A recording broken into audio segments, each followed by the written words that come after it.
Public School District Number 1 to order. It is Monday, April 21st. Please join me with the Pledge of Allegiance. I pledge allegiance to the flag of the United States of America and to the republic for which it stands, one nation, under God, indivisible, with liberty and justice for all.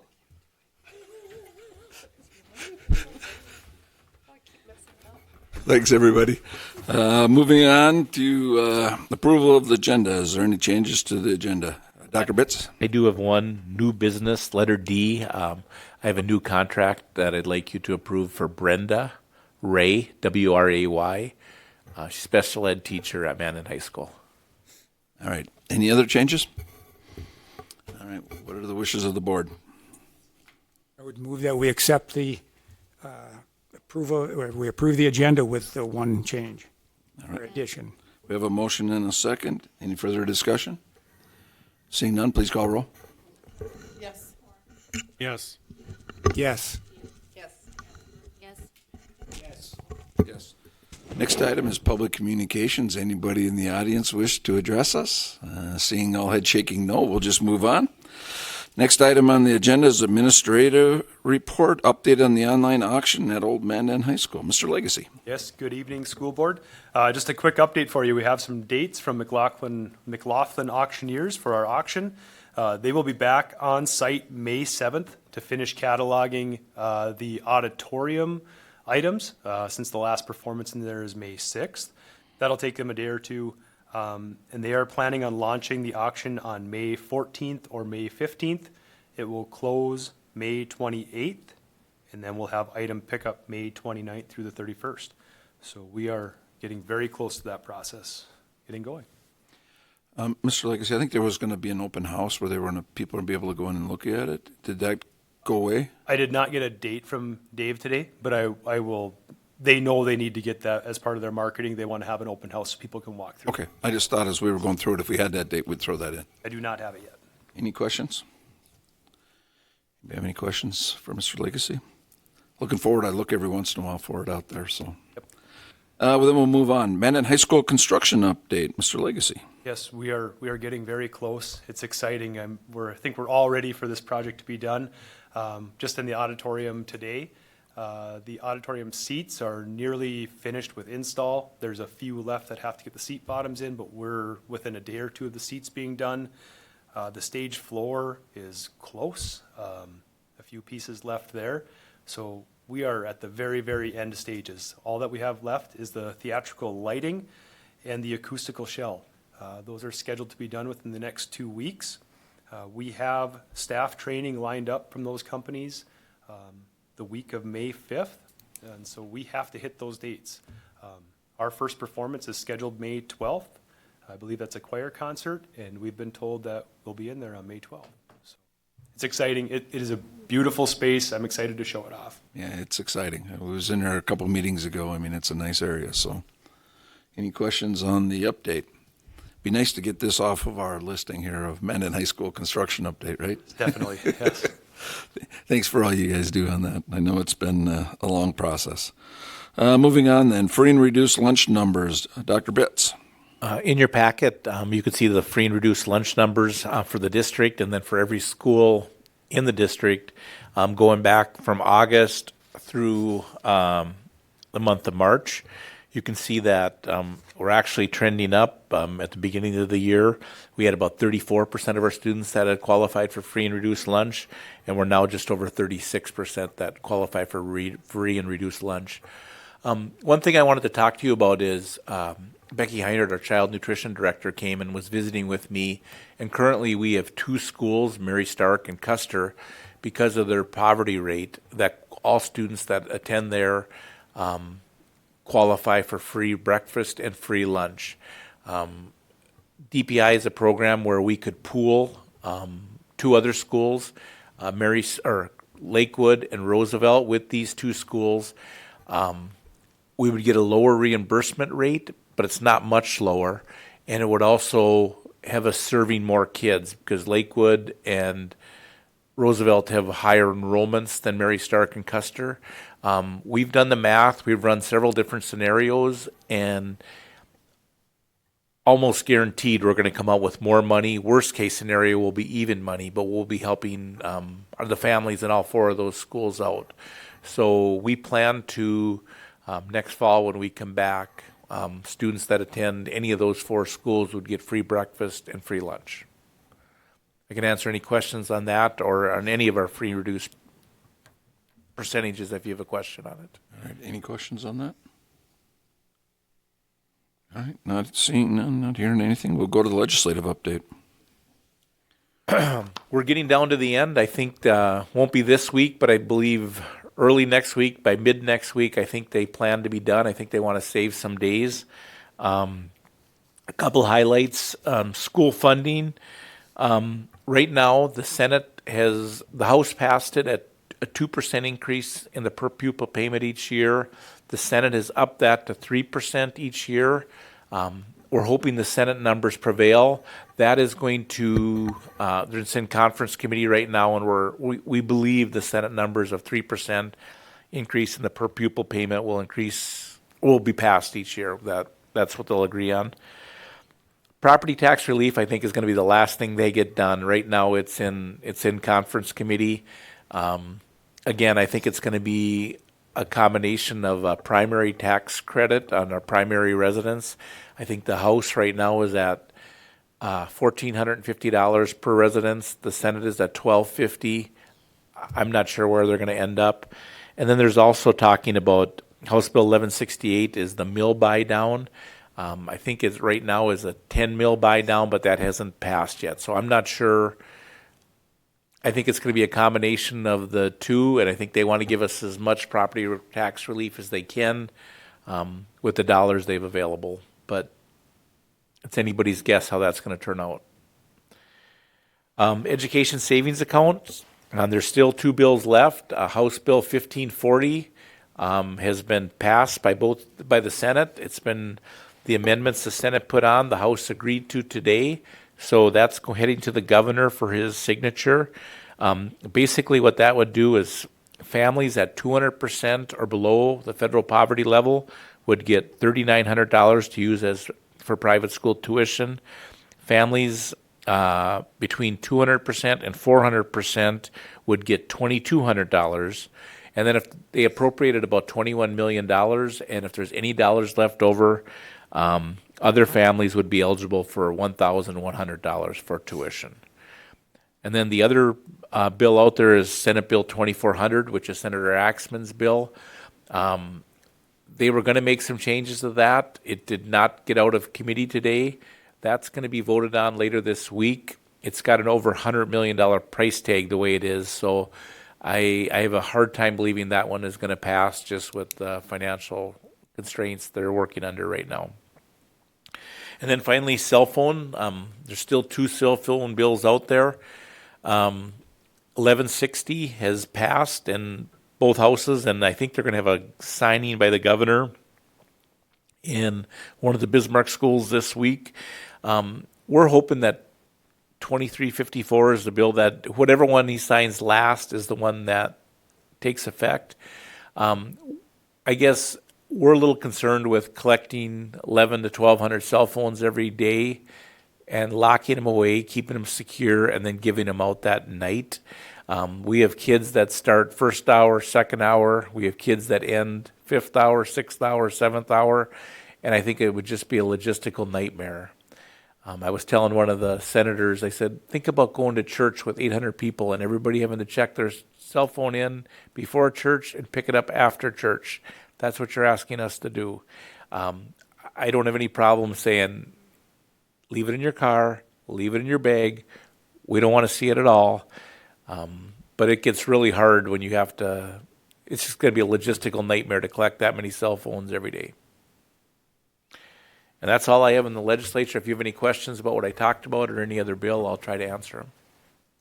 Good. Dr. Bitts, so 1160 is one where you'd have to collect them, and then you're saying that 2354 is where it's just. I believe so. We've been texting back and forth with the governor's office, and they say, no, it doesn't have to be locked away, just stowed away. So they're telling us that a bag would work, but we don't believe that's the language that's in the bill. So I find find it intriguing that they're dictating how to do it in these bills? Because that just feels very high-level logistics that should be applied at the school level, and I'm curious about how that was addressed by superintendents, principal, the people who are actually, feet on the ground doing this work. How much input did they get? I think the larger schools have said that it gets real problematic when you've got 1,400 kids in a building, some of the Bismarck high schools, to collect that many cell phones every morning and give them out in the afternoon.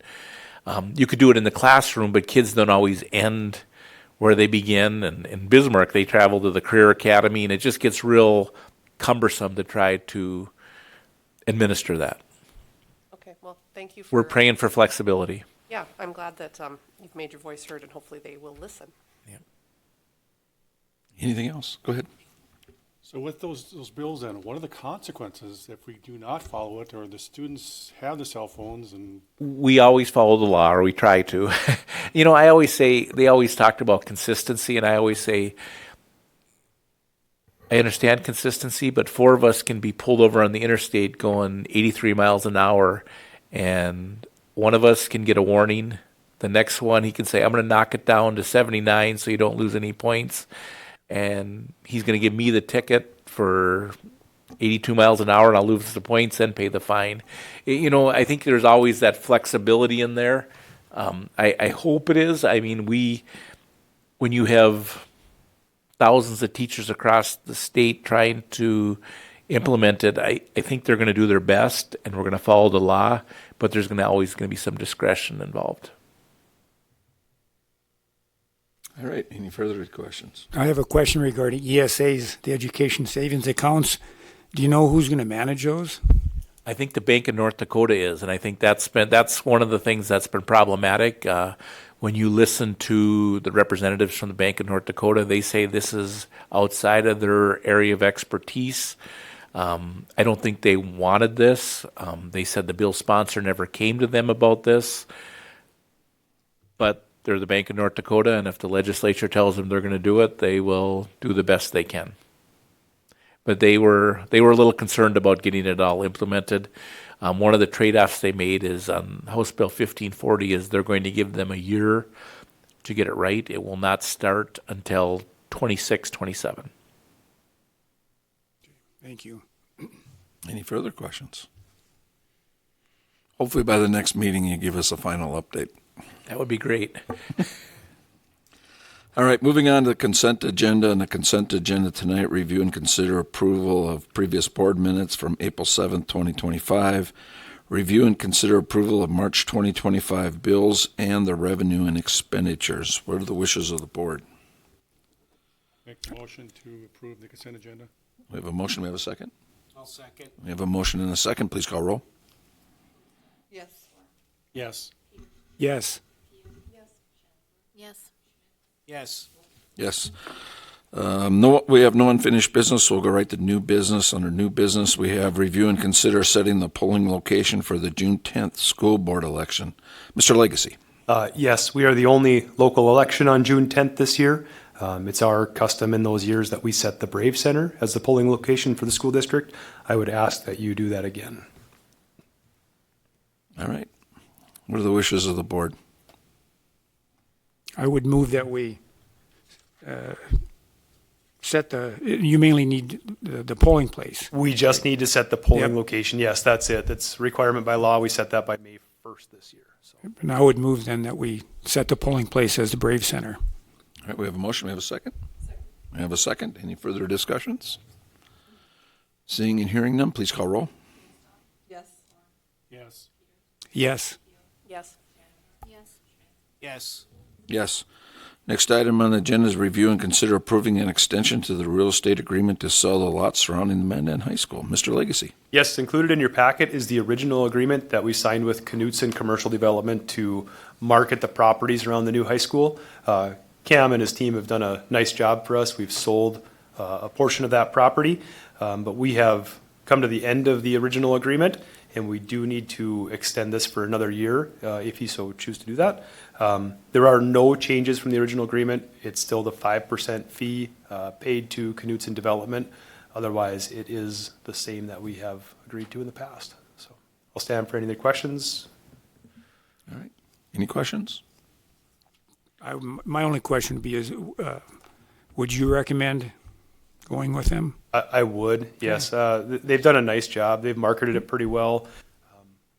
We've done pretty well selling those 2 lots with the current market environment to even get lots sold. It's going to be a slow period with interest rates right now and just the uncertainty that we have in the area. I think Cam's doing a good job for us, yes. All right. What are the wishes of the board? I would move that we extend the real estate agreement with Knutson, And that's for a year, right? Yes, yep. okay, for a year. Do we have a second? Second. We have a motion and a second. Any further discussion? Seeing and hearing none, please call roll. Yes. Yes. Yes. Yes. Next item on the agenda is review and consider approval of a certified letter of resignation from Renee Huber, ECSE at Custer, and Stephanie Boucher. Boucher, thank you, social studies at Mandan High School. Dr. Ritterath. Yeah, and our recommendation would be to accept their letters of resignation and thank them for their years of service here in Mandan. All right. What's the wishes of the board? I move to accept our letters of resignation of Stephanie Boucher and Renee Huber and thank them because we appreciate our teachers so much. So thank you for your years of service. All right, we have a motion, we have a second. And we have 2 seconds. Any further discussion? Seeing and hearing none, please call roll. Yes. Yes. Yes. Yes. Yes. Yes. Next item on the agenda is review and consider approval of certified contracts for the 2025-2026 school year. Hannah Baumiller, 4th grade at Red Trail. Victoria Birnbaum, science at Mandan Middle School. Caitlin Drush, 5th grade at Lakewood. Peyton Hansen, 4th grade at Lakewood. Jaya Juras, 5th grade at Custer. Anna Brown, special ed at Mandan High School. And Brenda Ray, special ed at Mandan High School. And we would support approval of all of these and welcome them to Mandan Public Schools. We're excited to have them. All right. How many more openings we got yet? I'm trying to think, 2? Other than the 2 you accepted tonight, we haven't filled either of those. They might be it. They might be it. Okay. Good. I'm glad to hear that. All right. What are the wishes of the board on the approval of the certified contracts? I would move that we approve the listed certified contracts. All right. We have a motion. We have a second. I'll second. We have a motion and a second. Any further discussion? Seeing and hearing none, please call roll. Yes. Yes. Yes. Yes. Yes. Yes. Next item on the agenda is consider a motion to go into executive session to discuss negotiation strategies in accordance with North Dakota Century Code 4404-19.1, number 9, to have conversations about negotiations with certified staff and teachers. Correct? All right. What are the wishes of the board on this one? I would move that we go into executive session to discuss those negotiations. We have a motion. We have a second? Second. And we have a second. Any further discussion? Seeing and hearing none, please call roll. Yes. Yes. Yes. Yes. Yes. Yes. We'll come and adjourn the meeting after we are done with our executive session. But for the public's knowledge, future meeting dates, May 5th, regular school board, 5:30 p.m., City Hall. May 7th, retirement and recognition dinner, 6 p.m., venue 25. May 19th, regular school board, 5:30 p.m., City Hall. May 25th, graduation, 2 p.m. at Mandan High School. We're going to do that in the gym this year. And if you're going to plan to attend the retirement and recognition dinner, please let them know. You should have got an email today on it. Thanks, everybody. We're going to go into executive session.